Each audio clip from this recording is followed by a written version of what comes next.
In the previous episode, I crossed a large portion of West Berkshire and was now closing in on my hometown of Reading, albeit slightly struggling and needing to give myself encouragement to carry on. This is the hardest leg of the walk. If I do this one, I can do them all. Come on, we shall do this. Hello, my name's John, filmmaker and slightly experienced walker. And last year, I decided to go on a bit of a journey. I wanted to walk the length of the historic road linking the west coast of England to London. There'll be highs. Well, I'm in the best place I could possibly be right now. And lows. This is planned hiccup 3 out of 3. And lots of walking. Please enjoy this episode of Walking the Length of the A4.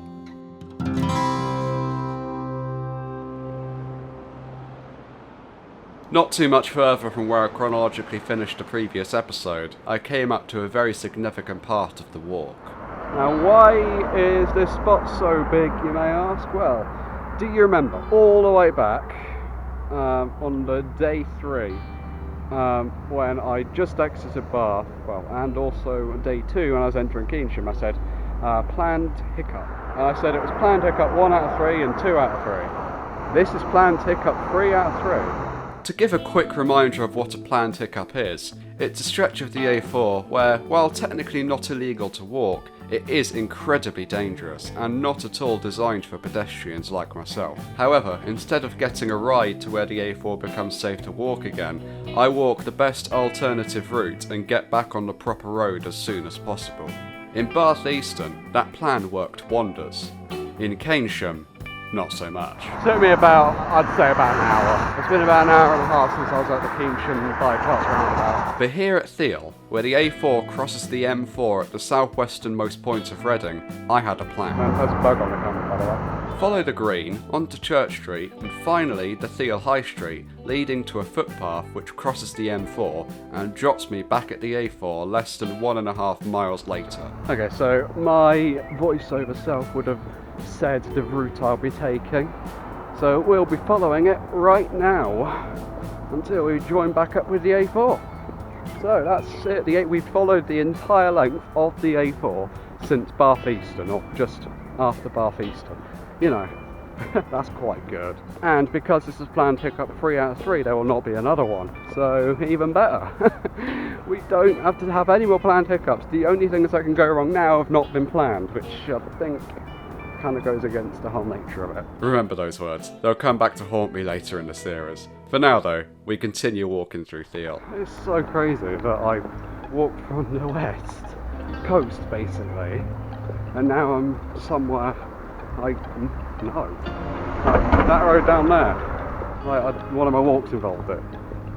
Like, and a couple of other things too, like, I know this place. It's so weird to be here.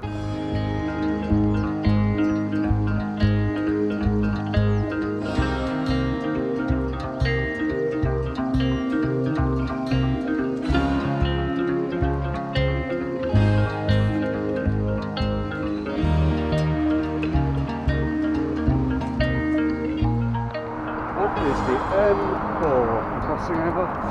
Oh my god, I remember seeing signs for that when we first started. Or, yeah, finally crossing it. It took this long. It won't be the last time I cross the M4, but I'm gonna go that way. End up at Wales, and Bristol, that way, London. Wow.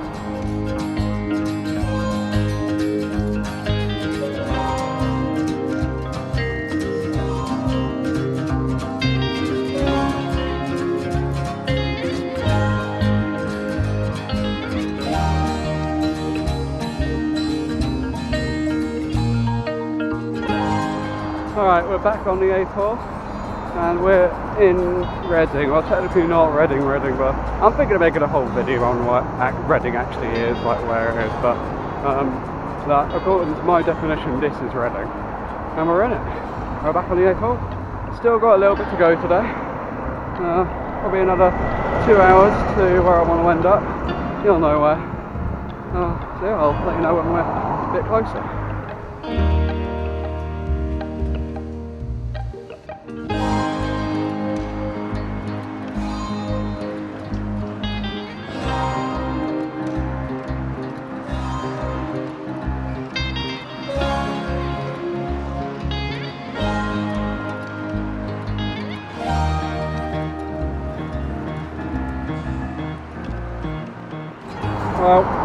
wanted to be out of West Berkshire. Now I am. Well, I'm in the best place I could possibly be right now. Home. Almost.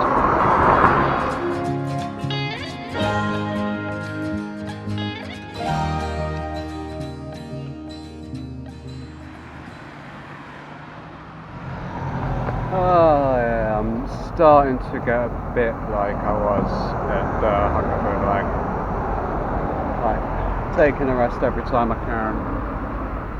I may as well tell you what the plan may not be now. It was to get to Cemetery Junction. I'm definitely walking over from here. I'm not getting a bus, no matter what I do. But the plan is either continue on to Cemetery Junction, which will take another hour and a half, I'm guessing. It's currently 5:30. Or I can just go straight down the Bath Road, Castle Hill, and leave the A4 at a really weird point. I'll see what I want to do. Honestly, by this stage of the walk, the question of what I wanted to do only had one answer: make it as far as I could every single day. And that day, it meant reaching Cemetery Junction. But in order to do so, I had to get a move on with things.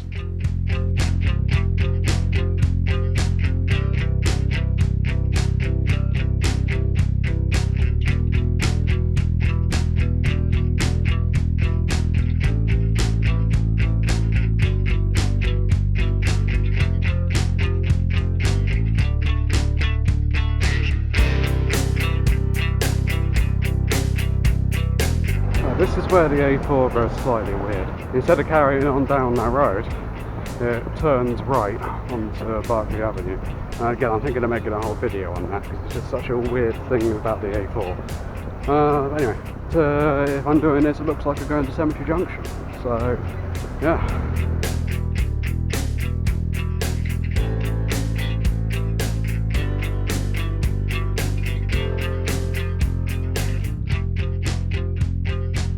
That probably means nothing to you, but that was the 327. That was the road that I tried to walk immediately before I started the A4, and I failed. Well, who's laughing now? To explain, I partook in 3 test walks for this series. One to Pangbourne, one to Bracknell, Yeah, we have officially walked from Reading to Bracknell. and finally attempting to walk the 15-mile stretch of the A327 between Reading and Blackwater. That one didn't go so well. I can't do it anymore. I'm sorry, I just can't. I think today I've reached my limit. Now though, having crossed over half the width of the country on the A4, I had well and truly put the woes of the 327 behind me. Back on the A4 now, not too much further on. Finally, after over 17 miles of walking that day from Newbury, I made it to Cemetery Junction. Well, we did it. Somehow we have walked 17 miles at least, and we're at Cemetery Junction. So the A4 goes that way, but we're going to follow that another time. For now, very happy. The fact that I had walked from Avonmouth back to my home in Reading, however, wasn't enough for me. I needed to walk the entire length of the A4.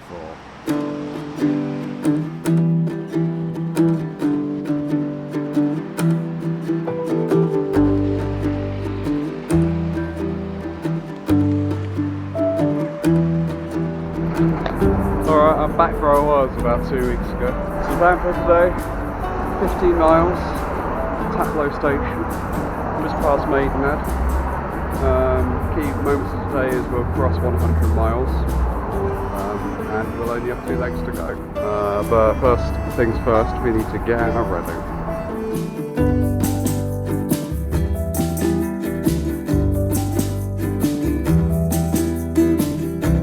If you remember what I said when I was entering Wiltshire, And then I'll have a day which I'll pass through 4 counties. starting at Cemetery Junction, the next leg would take me through the rest of Reading, Wokingham Borough, Maidenhead and Windsor Borough, and end in Buckinghamshire, taking me through Charville, Twyford, Harehatch and Maidenhead. While walking this stretch of road, I started thinking about what counts as actually walking the length of the A4. Needing to leave the footpath I was on, but still walking parallel to the road, I said this. You know, there's the planned hiccups. 1, 2 and 3, and then there's like moments like this where the footpath just runs out, but another bit of the footpath is on the other side. Like, it's not on the A4, but it's right next to it. So I'm not sure if it's just like walking the route of the A4 or something counts, or I need to walk the actual road. My point being, does walking the A4 mean the exact route, sticking exclusively to the available footpaths and the side of the road? Or can I do what I did and leave the road for a couple of miles as long as I rejoin the A4 at the other end? Either way, I knew one thing about this walk. I'm still walking the route of it, and also I still think I'm the first person to walk more or less the route of the A4. Because I'm looking online, there's no one. Like, if you look up walking the length of the A4 on Google, you don't really get much. Even though I doubt I'm the first person to walk from Avonmouth to London, especially via the A4, according to my limited research, I think I'm the first person with video evidence to say that I actually did it. That definitely gave me something to think about as I left the boundaries of what I call Reading. With the end of the A4 getting closer by the step, I'm afraid, once again, this is where I'm leaving you for this instalment. Tune in next time to Walking the Length of the A4.